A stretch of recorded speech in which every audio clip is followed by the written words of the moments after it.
Hello, friends! Welcome back to our alphabet adventure. Do you remember the last letter we learned?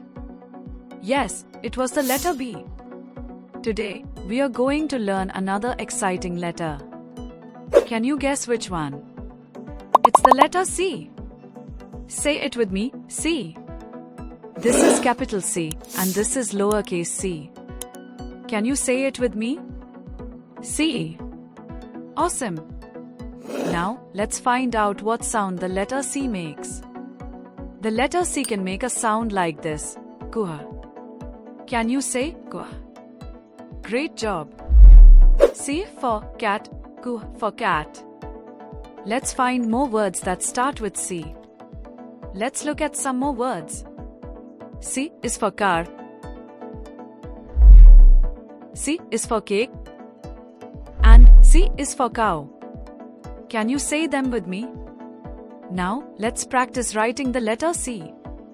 It's super easy. Start at the top, curve around, and stop at the bottom.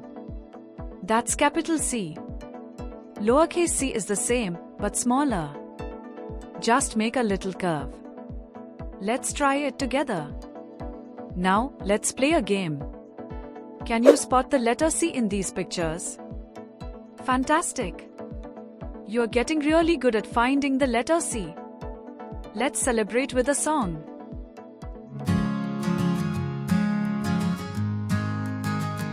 C is for cat. C is for car. C is for cake. C is for star. C is for cow. It goes moo, moo, moo. C is the letter for me and you. Well done, everyone! You did an amazing job learning the letter C today. Keep practicing, and soon you'll know all the letters. See you next time for more alphabet adventure fun.